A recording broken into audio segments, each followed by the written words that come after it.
Hello everyone, and welcome back to another light novel review. I am the Rat, and this is The Rat's Nest.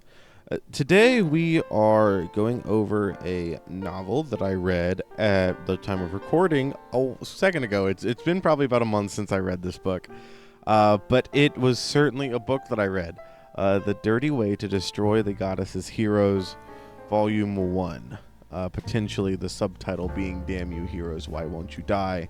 Not entirely certain. That's probably part of the title, but who knows? I would know if I studied for like 2 seconds, but I'm not going to do that. This was, like I said, certainly one of the books of all time. I picked this book up just because I could. This is a series that I had wanted to try for a while just because the premise seemed interesting to me back however many years ago when I really started getting into light novels, and I just read a bunch of kind of, I guess to say more low-tier isekai. I'm not going to say that I'm much better now, but this was a series that I actively searched out this series because of the premise, and one, I just kind of had more time on my hands, and I mean, yeah, I wasn't like, oh, well, these are peak fiction. But I did enjoy myself some kind of lowbrow isekai. I still do. I still very much do. And yeah, this is an isekai. All right. We follow Shinichi Toyama as he's summoned to this other world and finds, whoa, the demons are the good guys? Oh man, that's a wild plot point. I sure am glad we've never seen that plot point before. So man, that's surprising. That's a cool subversion of expectation there. I knew it was gonna happen, but still. And the thing is, right, the heroes don't die. They keep getting reincarnated, and they don't die. Resurrected, whatever word you want to use. The demon lord can't kill them, and he can resurrect his guys, so no one actually dies. So from the get-go, this is very much so, intentionally, I think, a more lighthearted series. It's not trying to be anything serious, and I certainly didn't take it for that. And that's very clear kind of with the setup where no one dies. The humans are very objectively evil in a lot of cases, and the demons are very objectively good in a lot of cases. A bog standard isekai stuff, right? But the difference here is our protagonist is a little mean, right? He's a little like, I'm plotting, and I'm going to get you. And that's why I picked this book up originally. That's why I was interested in this series, just because I kind of wanted that. It's definitely more so common now to have the edgy isekai protagonist. That's certainly where the genre has gone, but whenever I started reading light novels, it was still more of a novelty. It's, certainly was still popular, but cases like Arifureta and Shield Hero, I feel like, I don't know, I guess isekai protagonists have always been edgy, but I looked this out because this, edgy and being like quote unquote bad are two different things. Now, Shinichi isn't someone that I would call bad, even though the story really paints him as such. Is he a good person? I mean, no. I'm not going to do a deep dive of his character. There's not really a character to do a deep dive into, but ultimately at the end of the day, he's a good guy who does some cruel things, I guess. And everyone treats him like they're like, oh, you're more evil than the demons. That's not a high bar to clear in this world. The bar you need to clear is being more evil than the other humans, which I don't know if he is. But I wanted to see him mess around with some heroes and get into their mind, play some psychological games, be funny while doing it, have some goofs, have some gaffes. And just kind of see how creative you can get with that. They're immortal heroes, so you want to make their lives worse than death. How exactly do you accomplish that?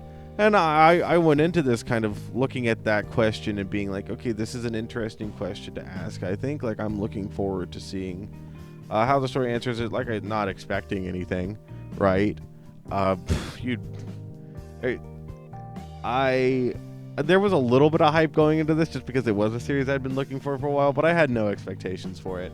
And, admittedly, I was still a little let down because the first hero party is taking care of, like, absolutely nothing. I mean, the first thing that he does is cool, right, where he traps them on the other side of the teleportation circle, which drives one of them insane, like in the blocks of stuff. That's really cool. Like that's cool. I wanted an entire book of that kind of stuff, where it's like that's pretty bad. I vibe with that. I vibe with that. Like that's good. I think that's a good use of his resources there. I liked it. I vibed with it. And then it goes downhill immediately because then another one goes insane because of a cockroach, right? Another one, he's like, ooh, this is my evilest plan yet.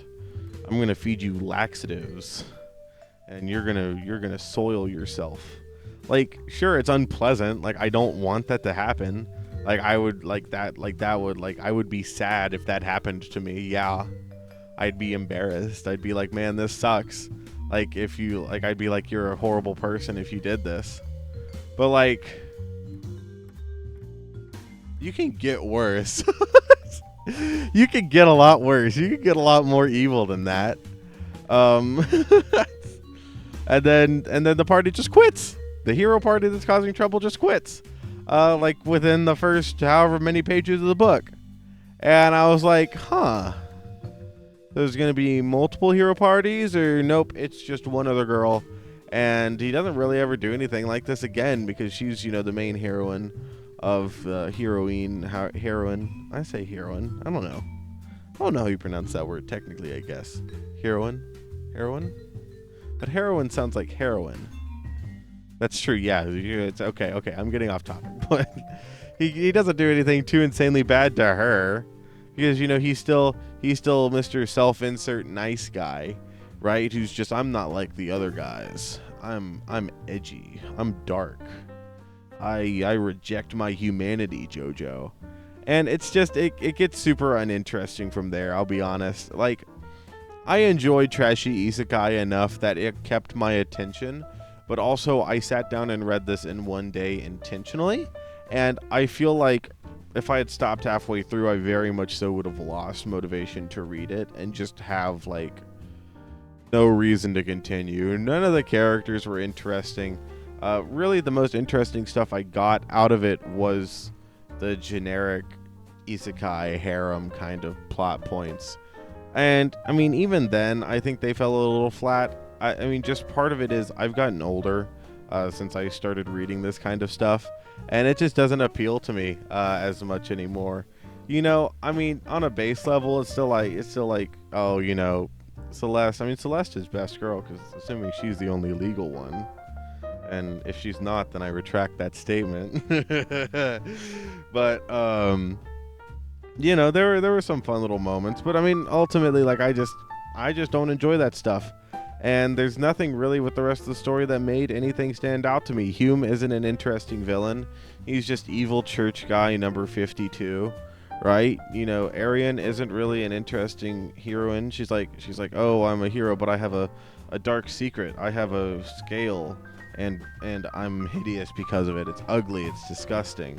Whenever she's just like a conventionally attractive human, otherwise, like it's your bog standard isekai stuff. Like I can't in good conscience say that. Like I'm not gonna say this is the worst book ever written.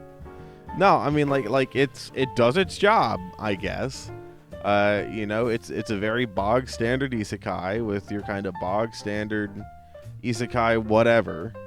That nothing really impressed me, and even the best part of the book basically was the beginning, whenever he trapped the heroes in the stone by putting it over the teleport circle, because like that was creative, and like I mean that's why I picked up the book, was to kind of get creative moments like that, and that's what I thought this book would be, and it just wasn't, and that's fine.